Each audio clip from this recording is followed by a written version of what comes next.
Hello, Off-Season After Dark fans. We have our first in-season episode, and for the life of me, I don't know what to call it. So we're keeping the name the same. Lots of people have asked, was I going to change the name, rebrand?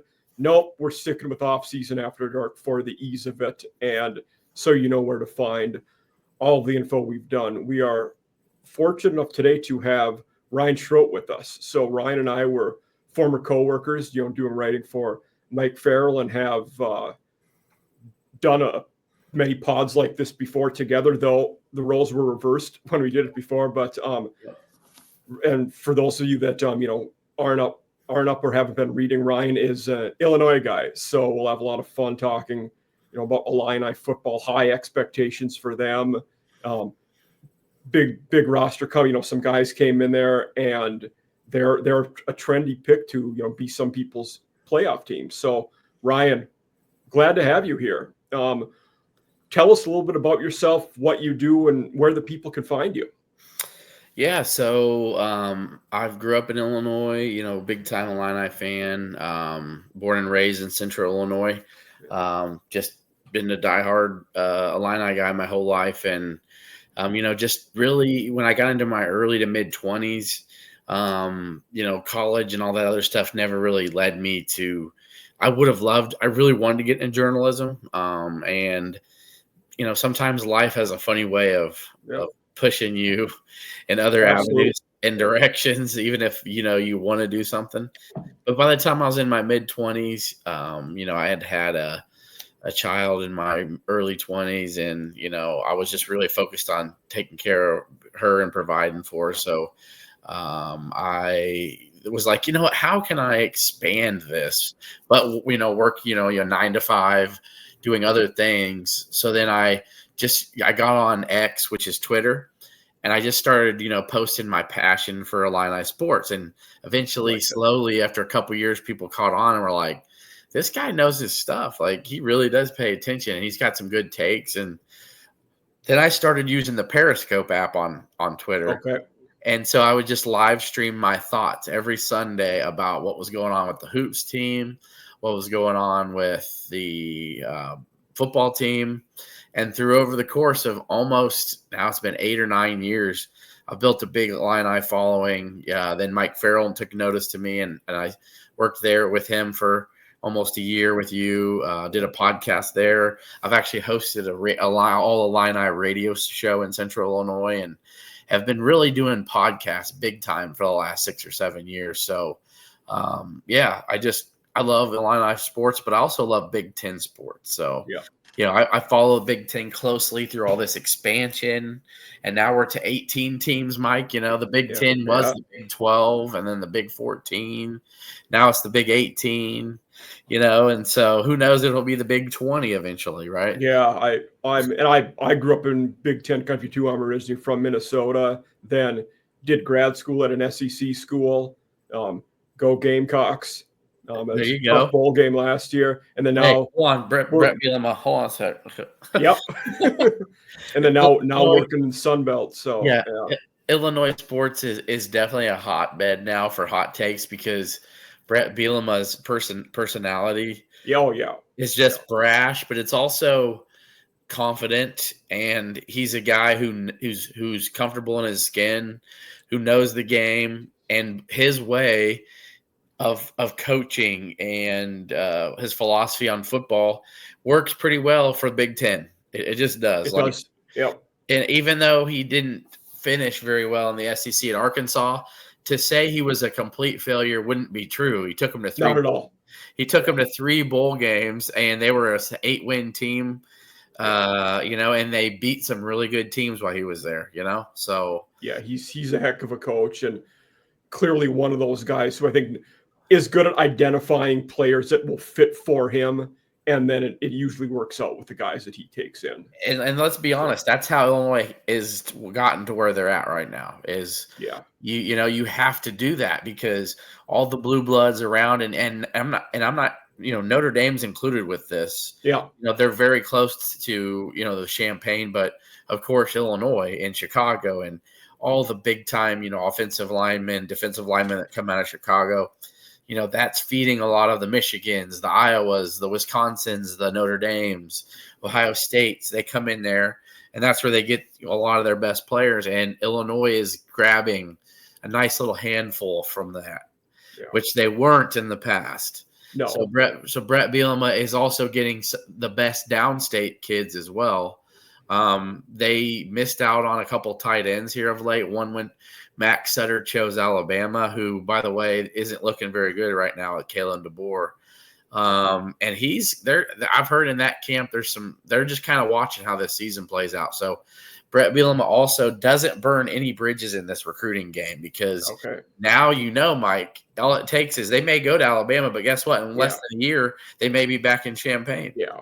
Oh, yeah. Absolutely. So, and in that southern central Illinois too, Missouri's not too far away, so you got to worry about them as well. And Drinkwitz has gotten some top guys. And Luca Burden was an Illinois guy. Yeah. So they got a guy like Nick Hankins out of this East St. Louis, Belleville area, which was a big time Missouri. They wanted him bad as a 4-star kid from the Metro East, and Illinois was able to get him. So Illinois is not just winning a handful of the Chicago. They're taking 2 or 3 of the top St. Louis kids from Missouri. So, they're doing just enough where you can see the slow process. But also Bret Bielama is not spending as much on the high school player right away. He's retaining his best 3-year, 4-year guys as, like AKA Jerjon Newton, who had a big, a really nice rookie season for the Commanders. But, he was an all Big Ten defensive lineman. And then last year, retaining guys like Pat Bryant, who got drafted by the Broncos in the 3rd round. They're spending their money keeping the veterans around, which is smart because those are going to be the guys that help you win games, late in the year. You're not going to necessarily have 18-year-old freshmen winning those games for you late in November. And, like that Rutgers game was a good example of that last year. Yes. Yeah. Yep. And retaining Luke Altmaier was huge too, because Tennessee was calling, no matter what anybody says. Tennessee was trying to get Luke Altmaier to come be their quarterback. So, he finally came out and admitted it right before the season. They just kind of wanted it hush-hush. He offered him a good chunk of money, and he was just, the comfortability of Champaign and what, think about this for anybody. Luke Altmaier, Illinois starting quarterbacks in his 3rd year at Illinois, same offensive coordinator, same offensive lineman, same head coach. He's got 3 or 4 guys that he's been throwing the ball to all 3 years. Like, the comfortability means something, Mike, because, nowadays that's just not how it works, man. You got it's almost like hockey line changes, Yeah, it's like new offensive line, new OC, new wide receivers. With NIL and the transfer portal, it's nice to have some familiarity, and that's where Illinois is where they are right now, ranked number 11 in the second AP poll. So a lot of interesting things going on in Champaign and some fun times for sure. You had mentioned receivers there. What do you expect from Hudson Clement, West Virginia transfer? Didn't do much in week 1, just had the 1 catch. But how do you expect his role to be throughout the season? Yeah, and you can tell me how you feel about this, but I think by week 4 or 5, he's gonna assert himself into that mix. I think he's just too talented. I think he's got really good hands. He's got good speed. He's not scared to go over the middle to catch a ball. But it takes some acclimation to get used to something, where you just come into it, 2-3 months before the season started, and you're not going to be at the same level as guys who've been in the system for 2 to 3 years already. And that's where you see he's kind of fighting for the 3rd, 4th, 5th spot right now he played, but he's also behind guys who've been here 3 years. So, but I think talent will outshine that eventually. And also he was successful in the past. Yeah, he's got to get on the same page too as Luke Altmaier. He's still figuring out some of these new pieces. Justin Bowick, a transfer from Ball State, who's very talented, had 2 touchdowns against Western Illinois. So I think Hudson Clement's going to be a guy that's going to make some big plays this year for Illinois for sure. But other than that, they've got Hank Beatty, who who just think about this, folks. Anybody, you probably heard Red Grange, right? Well, Yep. Hank Beatty just broke one of Red Grange's records, Oh, which was most punt return yards in a single game. okay. So we're looking at over 100 years ago. He had 133 return yards.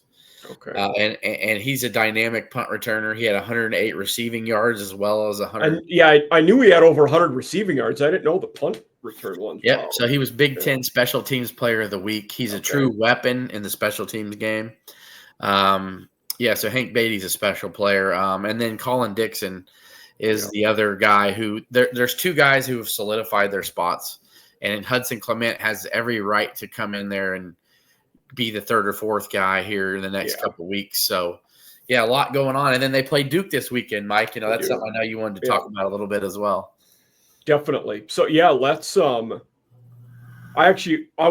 question I want to ask you before we get into the Duke. So you were talking about, the familiarity, guys in the system, and then Bielema's kind of recruiting process, how, not burning those bridges and then being, willing to go in the portal for those guys. Next year in 2026, do you think Carson Boyd is the QB, or is there a QB not on the roster yet? That's a good question, because that is the unanswered thing that, around the program. A lot of people think he's not on the team yet, but they really like Carson Boyd. I will tell you that they've got some really good kids coming in at the quarterback position. I don't think Michael Clayton will be the quarterback next year, but they've got They've got a 4-star kid already committed, Michael Clayton, in the class of 2026.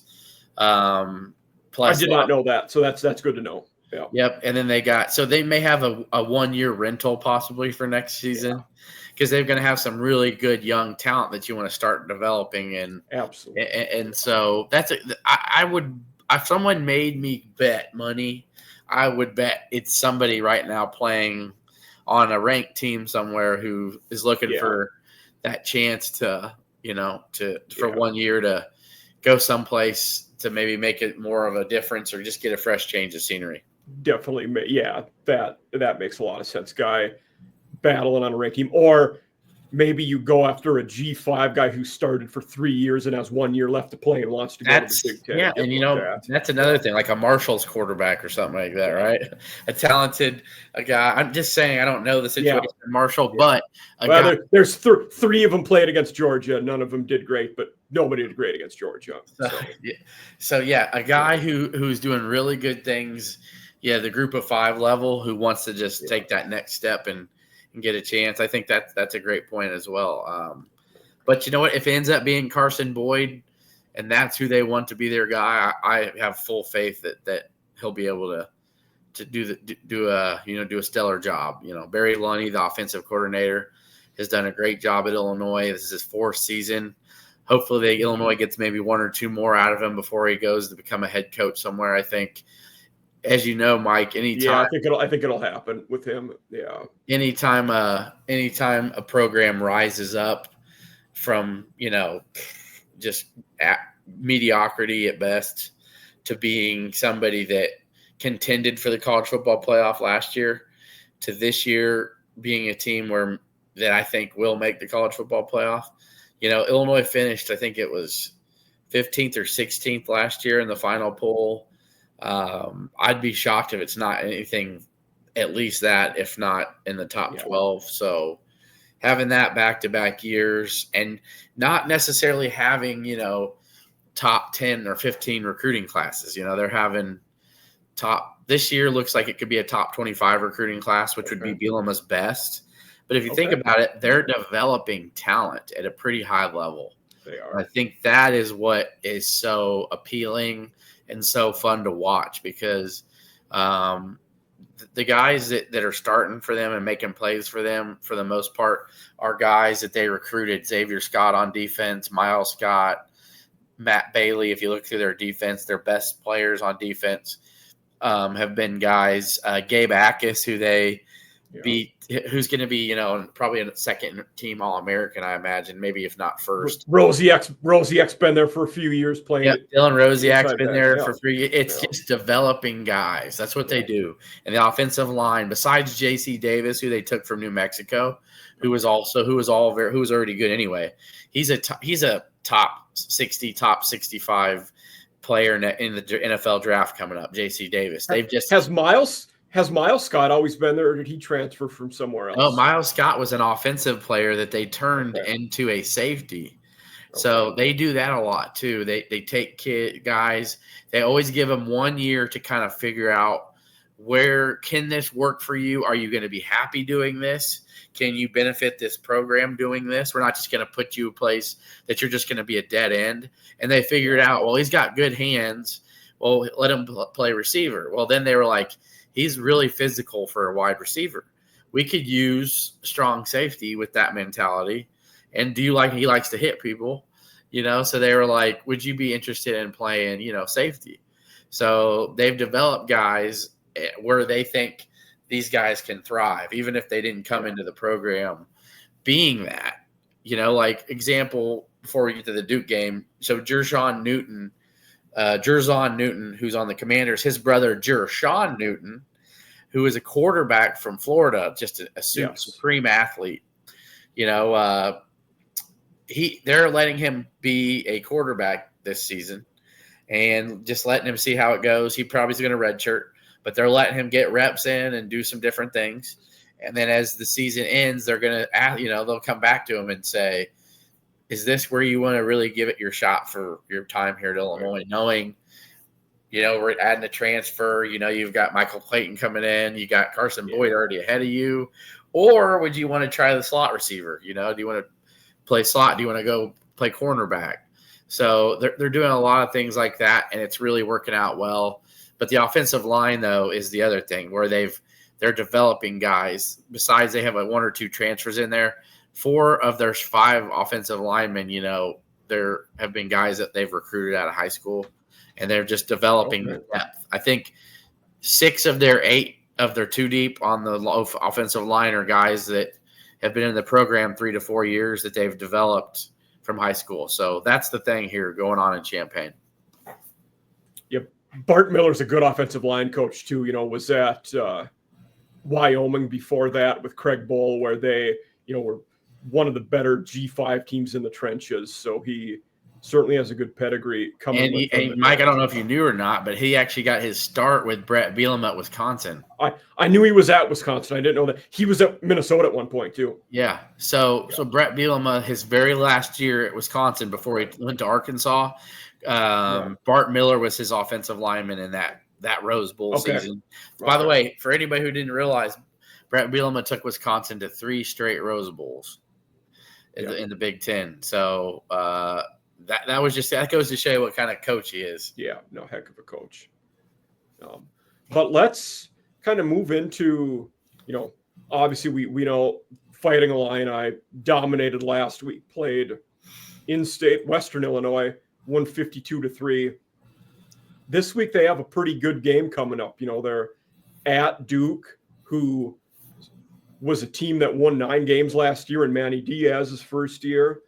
Won their opener against Elon, though we'll talk a little bit about that. But this is a game where Duke isn't ranked now, but they're on that borderline of not too far away. My first thought, or I guess I'd be on Illinois. I'm assuming that spread is going to be in the 2.5, 3.5 range. Do you know anything? Yeah, so it started out 2.5. I think it's been up to 3. Possibly 3.5. I think that I would be shocked though. It's 3.5 to 4 maybe by Saturday morning. I think people. I don't know. I think if people are not putting their money on Illinois, I think they're doing themselves a disservice. At less than a field goal, I definitely would be hammering that. More than 3.5. There it becomes tricky for me, though. I'd still pick them to win. I would just have less faith if you're giving them Duke the hook there. Yeah, and here's why I want and I want everybody to know, obviously, if you've been following along, Duke has Darian Mensah, he's the most expensive, I guess, transfer. Yeah, we're paying hearing him $4.5 million. He's a high level kid, a high level quarterback. The biggest issue, though, is his offensive line around him, and but with Illinois is just the waves of edge rushers Illinois is going to be able to throw at them, and guys, as I mentioned earlier, Gabe Akis was not suiting up for Elon last week. He had a bunch of time to throw the ball. If you give Darian Mensah a bunch of time to throw the ball, he's going to pick you apart. Yeah. But I just can't – I don't see that happening next week. I think Illinois has exotic blitz packages, but also just I think they're just going to be honest with you, better than the guys they're facing on the Duke offensive line. Now, on the other side of the ball, Elon was able to run for 160 yards on Duke's defense. Yeah.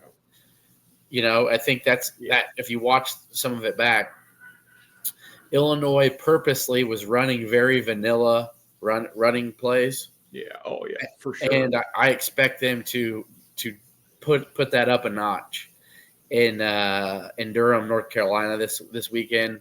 Illinois has 3 very, very tough backs who do different things. Caden Fagan's a load. He's a big bruiser that you would have seen at Wisconsin for Bielama. He's 6'2.5", 6'3", 240 pounds, and he's heavy guy. Yeah, he's a load. He's also fast too. He can get it up to 22 miles an hour.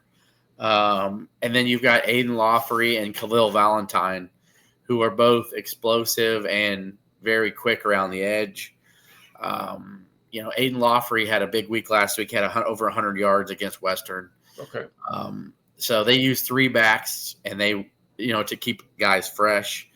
And again, Illinois is returning 8 offensive linemen and 5 starters. So I just think the advantage, even with the game being in Duke, if it was a night game, maybe that adds a little bit to it. It's a noon kick. Yeah. It's a noon kick. I think there's going to be a ton of Illinois fans there too. So okay. I think Illinois is going to win by at least a touchdown. Yeah.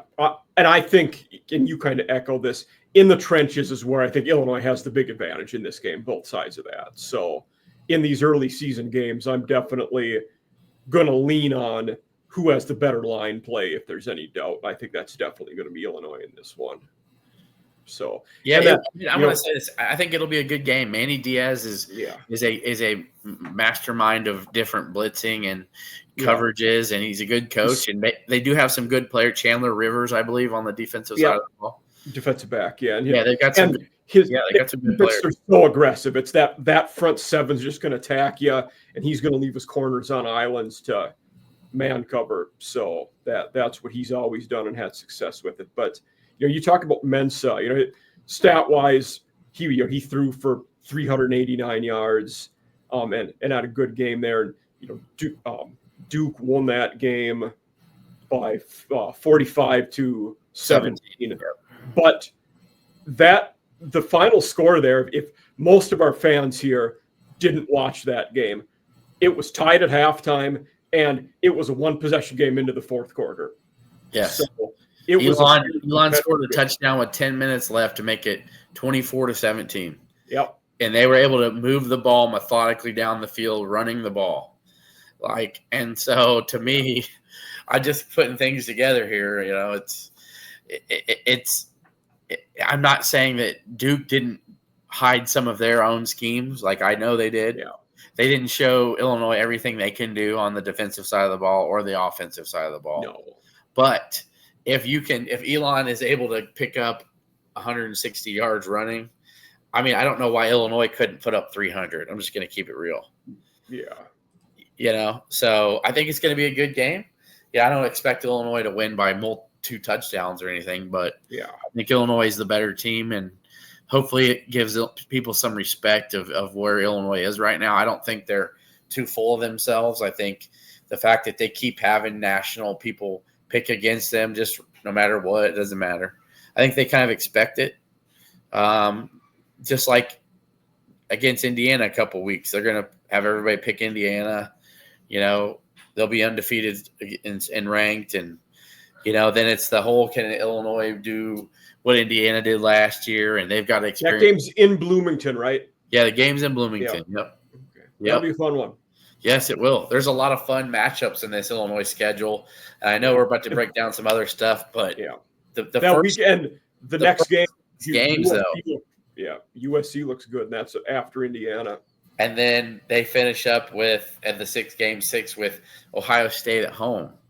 Okay. So Illinois has at Duke, at Indiana, USC at home, and Ohio State with Purdue mixed in there as well. So then they travel to Washington, which is, a whole new fun thing with Jed Fish and that, and Illinois' former defensive coordinator Ryan Walters. Yep. Is their defensive coordinator now. He's at Washington. I was talking about that yesterday with someone. Yeah. And Purdue and Maryland both showing signs of life so far this year. I mean, it couldn't get any worse for Purdue. They're going to get better with Odom. And we heard the Maryland people say that, hey, this Washington might be pretty good. But he might be pretty good because he looked very good in their opener against FAU. So. Oh, yeah, no doubt. I think, Illinois plays Maryland at home later in the year. Yeah. We'll see how Washington does in his big matchups on the road. We'll see. I think he's going to be he's a good player, no doubt. But for any true freshman, there's going to be some big time growing pains in there. It will. Oh yeah. And it does look like is it enough to save Mike Locksley's job? I don't know. We'll see. You at minimum have to get to a bowl game to do that, and maybe even win another one. And it's going to be hit. We're talking about some hot seat stuff. I think Mike Locksley would be one that I definitely would put there. So we will get into that. Will be a specific question I will ask you later. So we'll be talking about some of that stuff. But I guess that's a good segue to move into the coach. So talking about some of these coaches and how they did in week 1. So. Let me ask you this. What Big Ten teams do you think that we actually learned something about this week? Penn State, we knew they were going to dominate. A lot of these teams, Minnesota played Buffalo, Wisconsin, Miami, Ohio. How many of the teams do you think we actually learned something about? I'm going to be honest. While I'm looking at this, I like the first 5, the first 6. I think Luke and Williams Jr. could probably swap. I think the main reason I have Luke at 5 is Luke's been there, won big games, and he proved it all season long. Williams hasn't done that yet. I don't know, but I'd have Dante Moore that high either, to be honest. Yeah, and that's okay. But now, what you said, what you said, who did we learn something about? I think. I think seeing Nebraska win a tough game like that even though it was a neutral field, it wasn't neutral fan base. No, it wasn't. But still, it was in Kansas City, and guess what? There was adversity, and late game adversity, and and you still got to beat the other 11 guys on the field. It doesn't matter how many fans are there or not. Yeah. And seeing them do that was really big for them and their program, because I can tell you, had they lost that game, I would have been worried about Matt Rule. But I will say Raiola, out of all the QBs, and not just Big Ten ones, but in watching all those games Thursday and Friday, before the big weekend slate, he probably impressed me the most of the guys that played Thursday and Friday. Raiola looked like a veteran. He was comfortable. He made good decisions. He looked like the number 1 recruit he was a couple of years ago. I think we learned that Northwestern's going to be bad again. They are going to be very bad, yes. Yeah, I think it wasn't just because they lost to Tulane. I mean, they scored 3 points, and Preston Stone, it's just like, I don't know if they have any life offensively. I would say for how is Northwestern going to do against Western Illinois this weekend, who you guys just played? I'm gonna be honest. I think Western's gonna give them a game. I think. Okay. I think Western will give them a game. Western showed some signs of they can move the ball a little bit. They can throw it. Joe Davis, their head coach, is a guy that likes to sling it around. And, he's got a couple weapons to do that. And they've got a fifth-year quarterback who had played at Washington State before. Then he went to junior college and things of that sort. But I think Western Illinois is going to give him a game. I wouldn't be shocked if it's a 7 to 10 point game. Okay. Let's see. I think we learned something about Ohio State. I think Ohio State showed, that just because they lost so much from last year's team, that they're still a team to be reckoned with, and maybe they are the best team in the country. But I think Julian Sayin had a nice performance. I was curious about how he'd turn out, and being in his first real game, even though it was at home, he didn't look like too nervous. He didn't beat his team. He didn't beat it. That's one thing. He did what he was asked to do. Yes, might be a way to but you might think, he didn't beat himself. That's a big thing. There's a lot of young quarterbacks that do that. Yeah. So, and seeing them hold Texas to 7 points, I don't care about the Arch Manning look terrible stuff. I think the Arch Manning Heisman hype, I was always kind of confused where it came from, to be honest with you. But give that man a chance to settle down a little bit. Arch Manning is going to be good before he leaves Texas. And even beside that, you still have multiple top-notch running backs and receivers that Texas had, and Ohio State's defense shut them down. Yep, Caleb Downs is no joke. One other one that I do want to mention is we learned something about UCLA for sure. They look terrible, and then you've got all that money on Nico Lamaleva from Tennessee.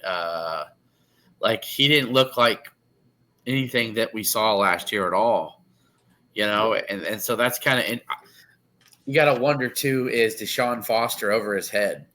He might be. I wrote about him a little bit in the hot seat. Yeah, I think we'll get to more of that. These other teams, like I said, I don't think we learned much about. Minnesota beat a solid Buffalo team, but Buffalo was hanging in there. I think Rutgers hung on, and really Ohio could have beaten them.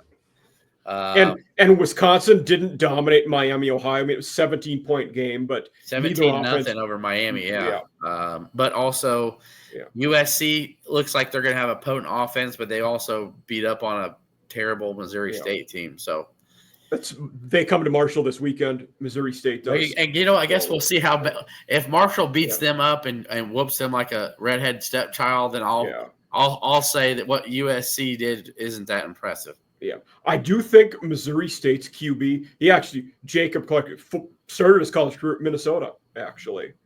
Oh, did he? Okay. But Jaden Maeva looked good in that game, but he had hours back in the pocket to get rid of it. Missouri State's D didn't put up much of a fight, so I'll wait till Maeva plays a top caliber competitive. Yeah, USC doesn't really. They play Michigan State at home, and then they come to Illinois. So they're really not going to – don't get me wrong, Michigan State is going to be better this year, but I don't see them being more than a 6 or 7 win team. So I think when they come to Champaign in week 5, I think that's going to be his real first taste. So I think that's fair, And for Michigan State – get into a bowl game in year 2 of Smith, after year 1 was disappointing, that would be a goal well accomplished, I think. So, we had, the coaches here and just talked a little bit about, Purdue being improved. Odom, I got to give Barry Odom credit. UNLV hadn't been to a bowl game in 24 years. He took them to 2 in a row. That was pretty impressive. And obviously Purdue hired him away. There's nowhere to go but up for Purdue. The Ryan Walters experiment there didn't work. I know he was an Illinois guy before, like you had mentioned. And whose rankings are these, by the way? USA Today. Oh, Look, I'm not trying to be an Illinois homer, but the thing is, like, do people just forget what Bret Bielema's done in the Big Ten? I mean, if you think about it, how many Big Tens has Bret Bielema won? I'm pretty sure it's more than James Franklin. I'm pretty sure it's more than Dan Lanning. I'm pretty sure it's about the same as Kirk Ferentz, if not more. I don't think Kirk Ferentz has won the Big Ten maybe twice. PJ Fleck for sure. He's only lost one time. He's only lost one time to PJ Fleck. I'm just looking through here. Ferentz has won it twice. I will say one thing for Kirk Ferentz that is going under the radar. When Iowa wins their next conference game, he will break Woody Hayes' record for the most Big Ten victories as a coach. I will say this: Kirk Ferentz for his tenure, I would be okay with him being in front of Bielema. I think you have Ryan Day in front. I think you have Ryan Day in front of Bielema. I think you've got Kirk Ferentz in front of Bielema, and I think you got to put him right there with James Franklin. I think the fact that he's 8 it's just disrespectful. I don't hate that. I would also have Signetti in with those guys. But like top 5, you agree he's got to be in the top 5. Let's see. Fair. Bielema. Yeah, he'd be 4 or 5 for me. Absolutely. Yeah. Yeah, so that the fact that they have him 8th is just disrespectful. Like, it's like, come on, PJ Fleck? Fleck took over a worse situation though, and he's certainly gotten them competitive pretty much every year. Like but let's better than a lot of people. But let's look at their tenure as a coach. That's what I'm saying here. Yeah. Big Ten head coach rankings. It's not Big Ten coach rankings. Yeah. The last 8 years. Yeah, he wasn't in the Big Ten then. Yeah. But you have to take into account the Big Ten titles and the wins he had at Wisconsin, plus what's he done at Illinois. And I want to say this. I think he's 3-1 against PJ Fleck at Illinois.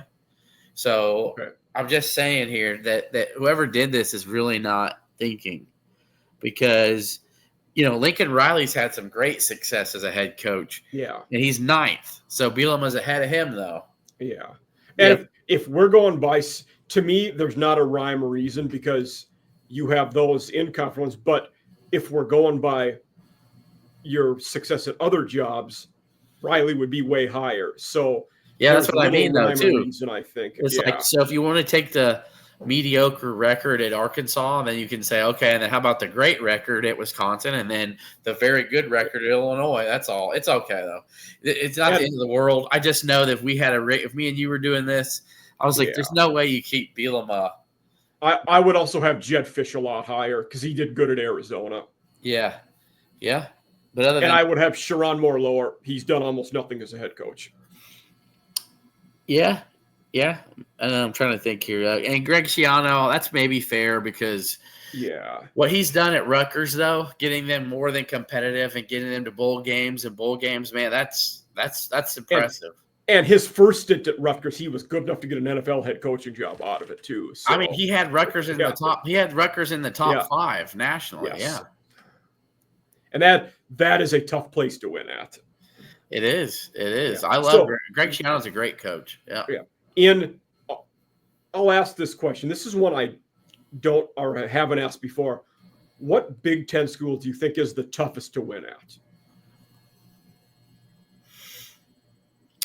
Besides Illinois, I would say Rutgers. And I'm putting Rutgers ahead of Illinois, by the way, anyway. Yeah. But Illinois has just been a tough one just because of for a lot of reasons. But I would say Rutgers.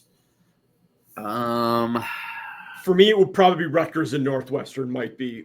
But even Fitzgerald had the odd double-digit win season when he was there. I would say Indiana probably too. Yeah, great call. Yeah, Indiana is going to be a tough one football-wise because, when you sit back and think about it, the tradition of Indiana football was what, Lee Corso maybe? Yeah, pretty much non-existent. It's non-existent. Illinois has tradition. Dick Butkus, Red Grange, Rose Bowls. Oh, yeah. Yeah, but Indiana doesn't have any of that. And you also, like, the other school on here, the one that UCLA is a school. It is tough to win at, but should not be. You should be winning games at UCLA, and not a lot of guys have. And Chip Kelly was all right there. They ran him out of town. Yeah. It's interesting when a guy wants to leave a head coach to become an offensive coordinator. But yes, did you heard it? Didn't you? I think you believe it, or you have verified it that PJ Fleck wanted the UCLA job, right? He was a candidate for it. I not verified or anything, but it was he was a legit candidate, though. He wasn't just a made up name. No, I definitely not. I remember because when I'll do the lists, every now like I'll make my own, but then for a lot of those, I'm finding sources elsewhere. I think he honestly, they fired Deshaun Foster. I think that he'd probably do a great job there. Yeah. Because he's got that raw personality. He's got the belief. He's and I think he's a big city guy in Minneapolis. I know Minneapolis is a big city, but I think the bright lights of LA would be appealing to him. So I think so. Yeah. Yep. I also I don't think it would be the right move for UCLA, but I could also see them going another NFL guy, being in that. And I wouldn't do it if I was them, but they've done it before, and it's something I think to them they feel like they're hiring above their station when they get an NFL guy, and I could see him doing it, but I don't know that I would. But there's two other questions I always ask about coaches. What coach is on the hottest seat this year? I'm gonna say Luke Fickell. Okay. I'm gonna say Luke Fickell. I'll go three names. Okay. So Luke Fickell, Mike Locksley, and I'm gonna say, I could say Deshaun Foster, but I'll say David Braun. Yeah. David Braun, and then Deshaun Foster's right behind him at 4. But yeah, Barry Odom's new. Jonathan Smith's got his second season. He's going to get a chance. Shiano's stable. Lincoln Riley, as long as he's winning 8 games, they're going to keep him. PJ Fleck's 8-9 games. Kurt Signetti, obviously, second. Matt Rule, no, because he just got him back to a bowl game. There's no way they don't get to another bowl game this year. No, they're going to be better this year. So I think I like that list. And unless you could come up with something better, I think, Locksley for sure. Luke Fickell, though, just because the way their schedule is brutal, Mike, It is. And the one thing that might save him, his contract runs through 2031. So his buyout is we're in the Jimbo Fisher 60-ish million amount for buyout. Man, I know, but those voices are going to be loud, man, when you're 4-8 or something, and I wonder 5-7 or 4-8 seasons. It's in Wisconsin. Yeah, I wonder for him if it would be the soft firing, so to speak, where, hey, maybe he wants to take another job and they're okay with him going, so both sides just agree to, hey, you can go and you don't have to pay us a buyout, and we're not going to fire you and pay a buyout. So that could be something.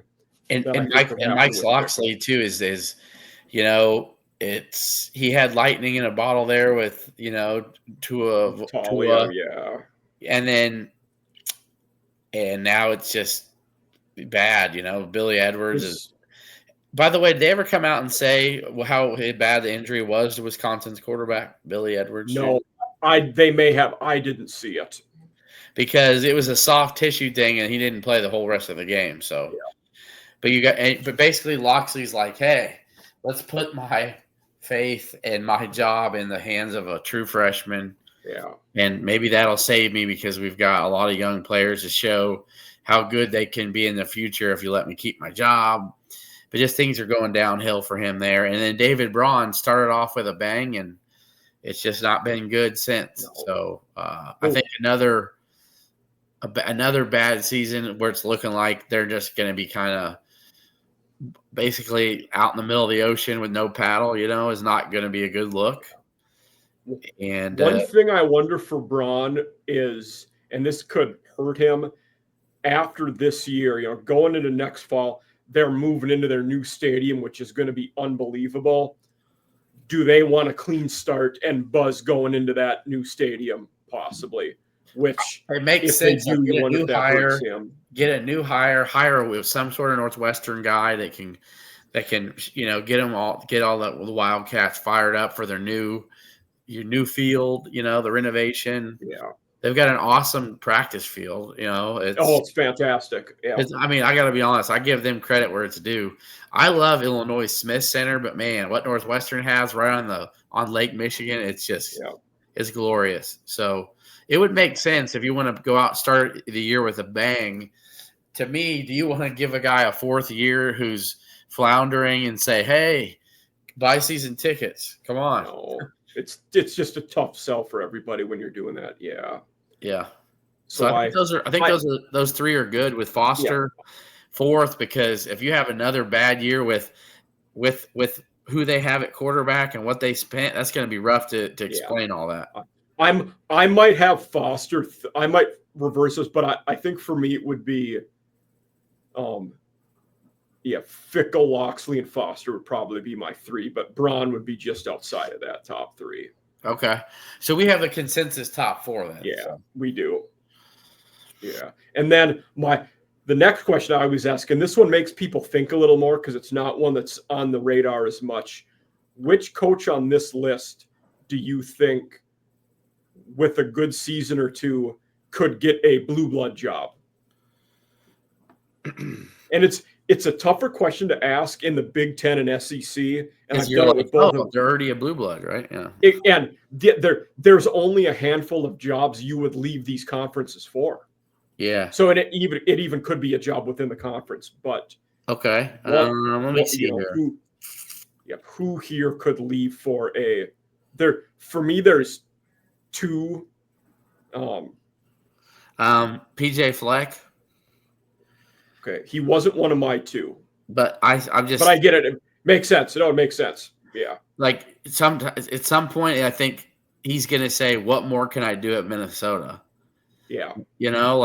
I think he's got as good as you can get. I don't ever see Minnesota winning the Big Ten. He's won 10 games. He's won 10 games there before. He's pretty much got them a consistent winner, getting the bowls, winning between 6 to 8 games a year, sometimes 9. But I don't think he's ever going to get them over the hump to a college football playoff. And I think he knows that too. I do. Yeah. He'll never tell anybody that. But it's just tough when you're playing these teams year after year after year. It is. Hey, man, I got at Oregon, and then we got a bye week. Then we got to go at Penn State. Hey, but then we host Ohio State the week after that. Then we go to Ann Arbor, and we get a breather though. We get Iowa at home. Oh, that's a rivalry game. Yeah. Oh, but then we get Wisconsin. Oh, that's another rivalry game. Where's the breather in there? Exactly. Yeah. And you got to try to win 10 games. That ain't happening.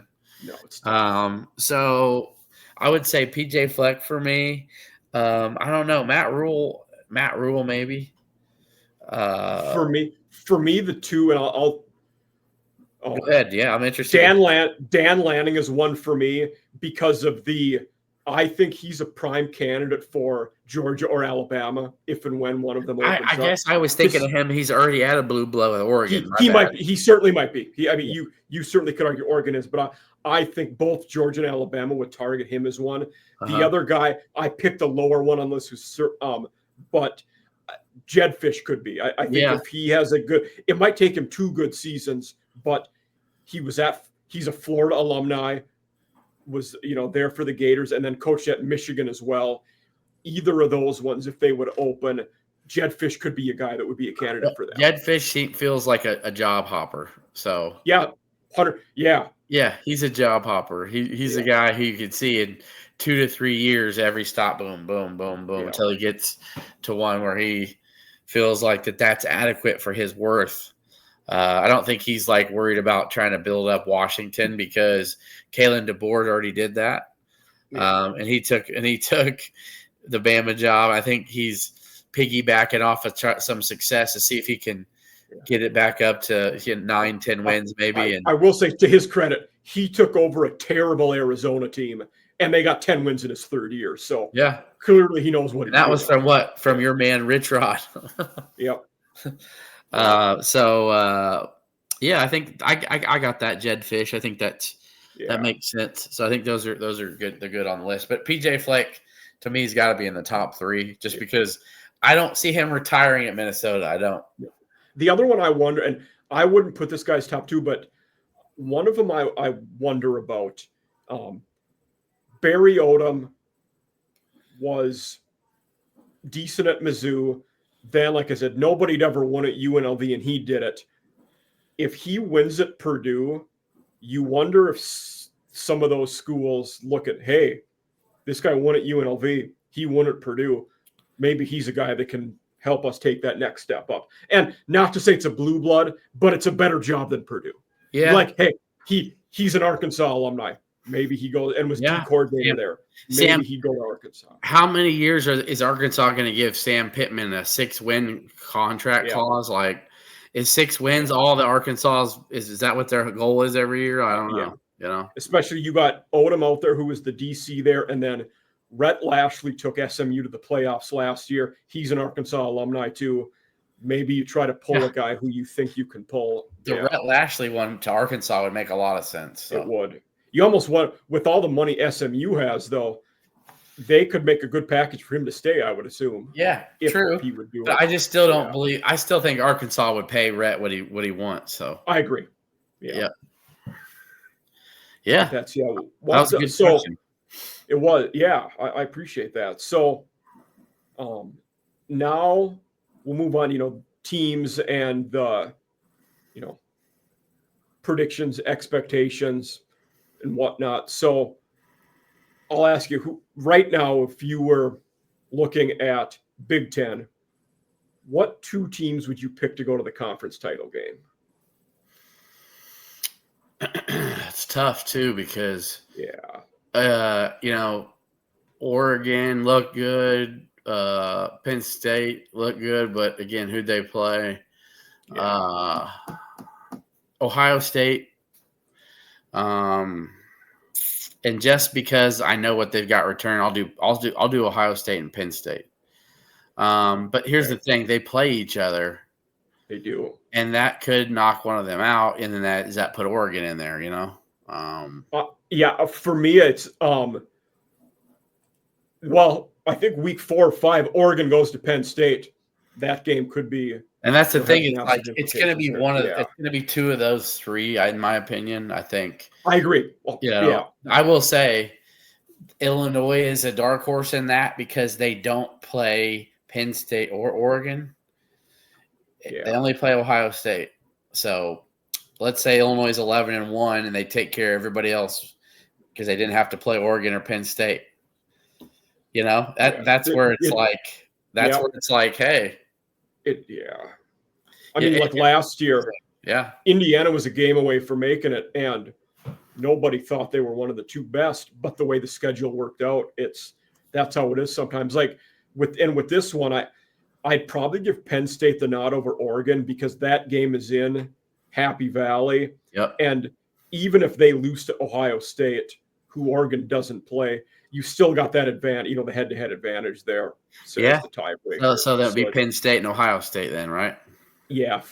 For me, it's tough not to say those 2, as much as I'd like to see Oregon or Illinois make it over one of them. Yeah, maybe there'll be a Cinderella story one of these years, man. Yeah.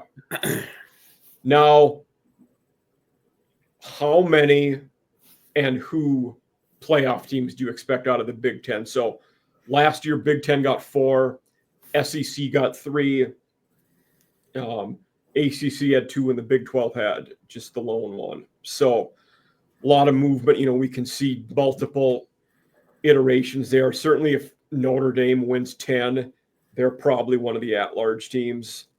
But I've said this on all my podcasts and shows and interviews. I've got the 3 we've mentioned in Illinois. I think Illinois is going to make it this year. I think right on the outside looking in.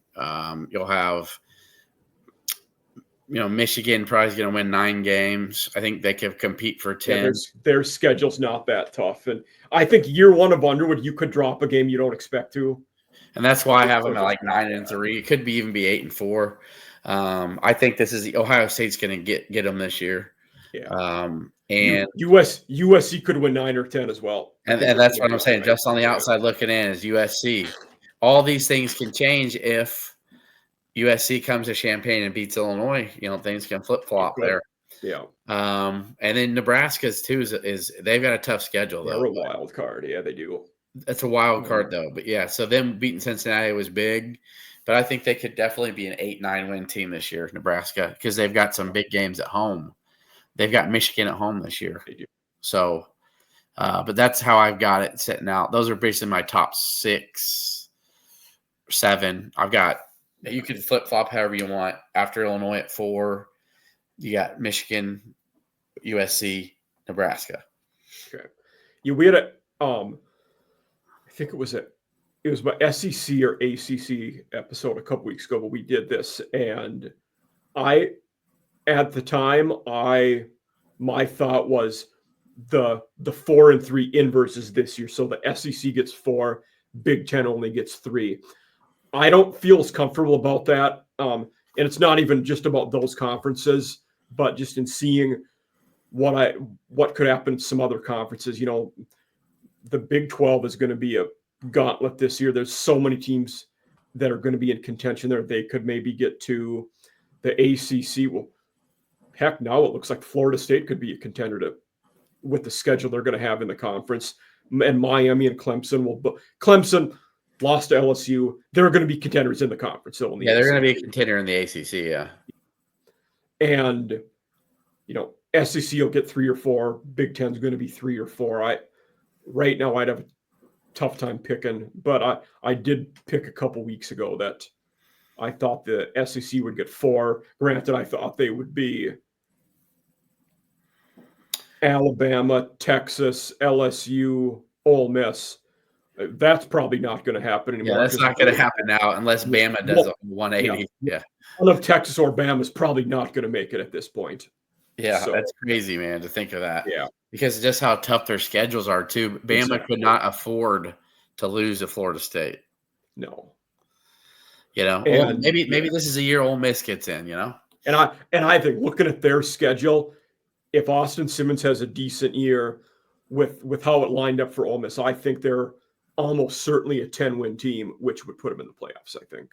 Yep. So yep. I think this could be their year for sure. Yeah, I think it definitely might be. If you were picking right now, 2 teams to play for the national title and 1 to win it, who would you go with?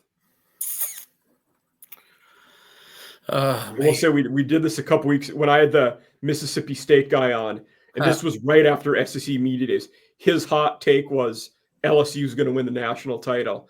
Well, they look pretty good in week 1, so maybe he's not. They did. All the way off. They did, but also we don't know how good Clemson is. I think we thought that we did. Klubnik did look a little shaky. And their run game was not good. They ran 19 times for 32 yards. Yeah, so maybe that's a good reason, I guess. When you basically are hopeless running the ball. I'll say, man, not picking Texas. No. Yeah, I think I might lean. It's so tough because I think Penn State is going to be good, but.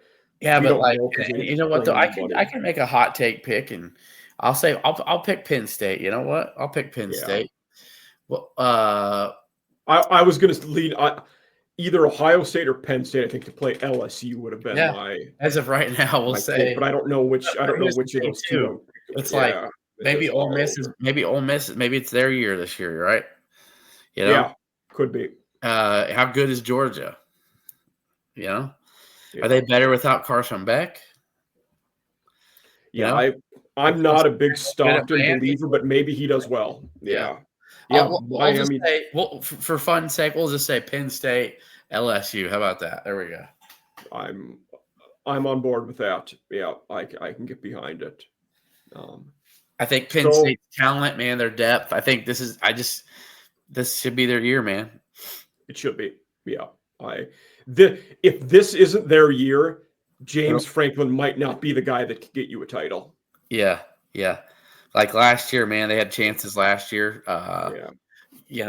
Of course, maybe that goes for Brian Kelly too. If we put LSU in that boat, yeah, like this could be the year. 100%.